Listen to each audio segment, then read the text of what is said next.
Hi friends, don't forget to subscribe to my channel and like your video. Thank you all.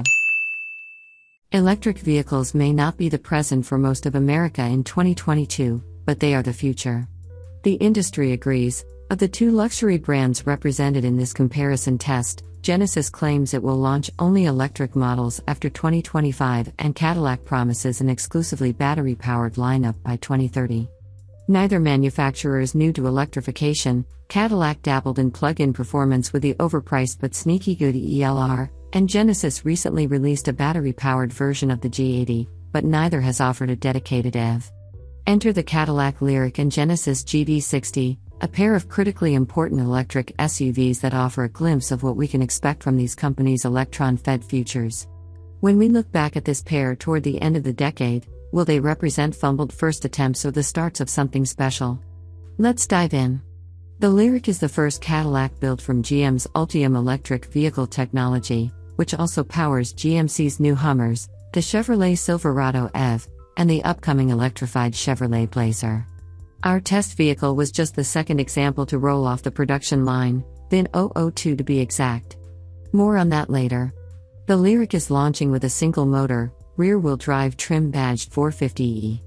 The 450 designation represents 450 Nm of torque, which is rounded up per Cadillac practice from 441 Nm, or 325 pounds-to-foot in freedom torques. The badge is mostly inscrutable to Americans, but we also like big numbers on our luxury cars. Our Lyriq debut edition has a sticker price just shy of $60,000, but these versions are sold out. Similarly equipped models are now available at around $63,000. Deliveries for dual-motor AWD Lyriqs are slated for early 2023. The Cadillac is an obvious looker. Slim, dramatic lighting elements and the large, grille-aping panel up front hint at the Lyriq's electric powertrain, while a lengthy dash-to-axle ratio and vertical, tailfin-esque motifs at the rear communicate pure Cadillac elegance. The production Lyriq is nearly unchanged from the 2020 concept, and we're thrilled to start seeing these on the road. Relative newcomer Genesis takes a slightly different approach. The GV60 is the luxury marque's first take on Hyundai/Kia's eGMP platform, which also underpins the excellent Kia EV6 and Hyundai Ioniq 5. Something of a surprise, the GV60 is the stubbiest of that trio, looking more aggro-anime hot hats than luxury SUV. Genesis deserves praise for its multitude of interior and exterior color options, but the advantage goes to Cadillac in design and sheer presence. The GV60 is exclusively offered with a dual-motor AWD setup. Upgrading from the base advanced trim to the range-topping GV60 performance raises power from 314 to 429 horsepower and adds a boost function that unlocks 483 horsepower for 10 seconds at a time. Base pricing approaches $60,000 and our performance model in uni-white stickers for $69,560. Looking at efficiency, these two are right on top of each other, but only one breaks the elusive 300-mile barrier. Despite being just as efficient as the Cadillac, the GV60's 77.4 kilowatt-hour battery capacity limits it to 235 miles between charges.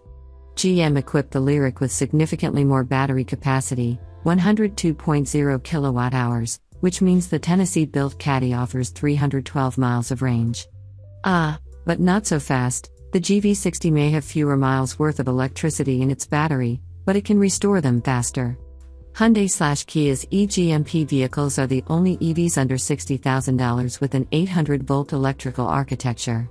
Volts and watts and DC and AC can get confusing, but the GV60's 800-volt system means it has some of the fastest charging in the industry. The Lyriq's charging power tops out at 190 kilowatts, but the GV60 can charge at up to 235 kilowatts, a nearly 25% advantage. Eventually, the GV60's peak charging power could swell to 350 kilowatts with over-the-air updates, widening the gap even further. Cadillac counters with either 2 years of unlimited public charging at GO stations or a credit of up to $1,500 for home charging station installation through Merit. Although the gap is smaller than it once was, interior appointments are what separate the premium from the pedestrian, the luxury buyer from the layperson. Both of these electric SUVs distinguish themselves from their respective parent companies' lesser products, to mixed results. We'll start with the Genesis. The first thing you'll notice is the deep teal upholstery with tennis ball green contrast piping and stitching. Your eyes then cast over a crystal ball in the center console that, upon starting the vehicle, flips to reveal the GV60's rotary shift knob. Some patterned plastic trim and switchgear are borrowed from the Hyundai/Kia parts bin, as is the specific type of silvery plastic used throughout, but the material quality is overall strong. Everything in the GV60's interior is round: door handles, climate controls, mirror adjustments, air vents, the novel fingerprint reader, meaning there's not a sharp corner in sight beyond the bezels of the infotainment display. The design comes off cute and bordering on gimmicky. We're reminded of the design-first ethos of cars like modern Minis or the 2000 new Beetle. This cabin likely won't age well, and it feels disjointed from the exterior's crisper execution. Even if the design is a little much, the Genesis cabin is supremely usable. The infotainment system is responsive and easy to navigate with redundant controls from the center rotary controller and touchscreen. Regenerative braking strength is adjusted with paddles behind the steering wheel, and there are physical buttons for high-frequency actions like adjusting the climate control or activating the heated and cooled seats. As for the back seats, Genesis didn't skimp out. The materials are just as nice as what's up front, and although the floor is a little high, typical of skateboard chassis EVs, head and legroom are acceptable even for full-size adults. Sunshades, a panoramic roof, USB ports, and ample storage space improve the backseat experience. The cargo area is on the tighter side, though, and you can't remotely fold the rear seats from the hatch area. In the Caddy, first impressions are strong. Unlike the Genesis, color is used sparingly. The center console drawer and a floor storage tray are lined in embroidered royal blue leather, and that's about it, and the artfully perforated leather seats make for commanding thrones. You sit higher in the Cadillac, too. Laser-cut wood, brushed metal door handles, and sculpted speaker grills are especially impressive at the Lyriq's relatively modest price point. Cadillac upped its switchgear game, too. Where recent Cadillacs pulled heavily from the rest of the General Motors catalog, most pieces in the Lyriq are bespoke to the brand. The seat controls, window switches, and turn signal stalk feel weighty and expensive, although there are a couple misses with a flexible regenerative braking paddle, borrowed from the Chevrolet Bolt EV, and a center rotary controller that takes too much effort to click and makes an unpleasant noise when doing so. As for infotainment, the Lyriq combines the infotainment display, digital instrument cluster, and a second auxiliary touchscreen left of the steering wheel under a single 33-inch piece of curved glass. This is a much more impressive array than Mercedes-Benz's Hyperscreen, as we found it near impossible to discern where one display ended and the next began. The digital suite is outstanding from a design perspective, we just wish it worked better. Basic vehicle functions like opening the glove box or toggling the headlights are buried behind menus. The Cadillac's 3 regenerative braking modes require diving into driving settings, too. There are strengths here. The Google Maps integration with charge location planning comes to mind, but the Genesis infotainment is easier to live with. The rear seats of the Cadillac are more generously padded, provide additional support, and offer a couple extra inches of knee room compared to the Genesis. Headroom is similarly tight but acceptable. Materials and design are just as strong as what's up front, to the point that one editor is counting down the days until the Lyriq is their new airport taxi. Cargo room is more generous than what's in the Jenny, plus there's usable underfloor storage that even includes a spot for the retractable cargo cover. For what it's worth, the Lyriq can tow up to 3,500 pounds compared to the GV60's 2,000 pound towing capacity, and the Cadillac has nearly an inch of additional ground clearance. If the local roads are curvy and you enjoy driving quickly or showing off the acceleration of your new EV to your pals, the GV60 is a better tool for the job. Chalk it up to the rear torque vectoring, that 10-second boost mode that bumps horsepower and torque to 483 horsepower and 516 pounds to foot, and a near 800-pound weight advantage. The Genesis also offers quicker steering response than the Cadillac. There's nearly a full rotation less when turning lock to lock. This augments the agility advantage inherent to the GV60's chassis and powertrain tuning. The GV60 is a joy to hustle down a road in ways the Lyriq can't comprehend.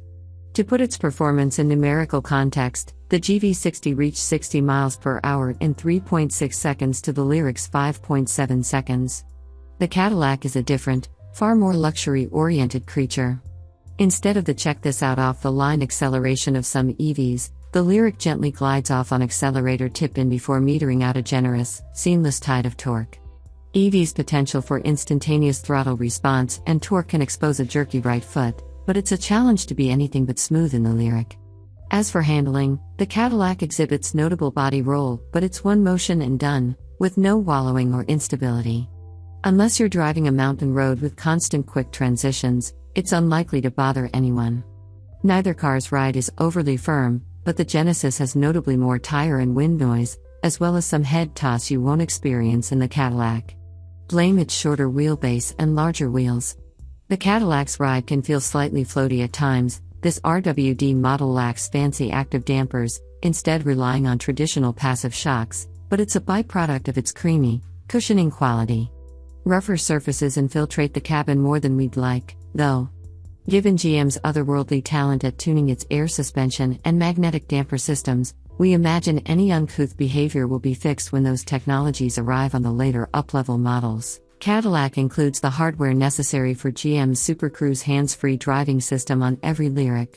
When operational, we think it's the best driver assist system in the industry, yes, better than Tesla's full self-driving autopilot, but sadly, Super Cruise won't be available in the Lyriq until an over-the-air update slated for late 2022.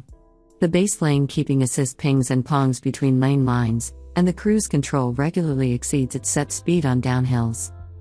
Hyundai/Kia's highway drive assist lane centering and adaptive cruise control isn't perfect, but it represents an obvious advantage over the Cadillac in that car's current state. In the Genesis, the system provides strong steering assistance and is capable of following gentle curves, although it consistently rides the outside lane line. Under certain circumstances, the GV60 will even change lanes for you, with your hand loosely gripping the wheel, at the tap of the turn signal stalk. The Genesis system will also work on any road, whereas Super Cruise functions only on pre-mapped highways. Assembly issues. Before we wrap, we have to mention the concerning build quality of our Lyriq. The example loaned to us was simply unfinished. The problems we encountered included but were not limited to an interior panel that came loose to expose foam and adhesive, a flimsily attached charge port door that flapped around in windy conditions and shuddered while it motored up and down, obvious spray lines in the paint finish, and constant vibration through a loosely attached rearview mirror that made it difficult to use. We reached out to Cadillac, whose representative stated that what we encountered were early build problems and that the company is working to refine its parts and assembly processes to resolve the issues. Hopefully customers won't experience the same things we did. These are very different first swings at a dedicated electric luxury SUV, but their excellence ups our expectations for these automakers' varied EV lineups due to arrive by the end of the decade. One is colorful, playful, and quirky, the other stately, elegant, and restrained. Both succeed at their intended purpose, which made it extremely difficult to choose a winner. Had Cadillac delivered a Lyriq with sorted build quality and functioning Super Cruise, it would have had a real shot at taking the crown. Until that promise becomes reality, though, the Genesis gets our nod.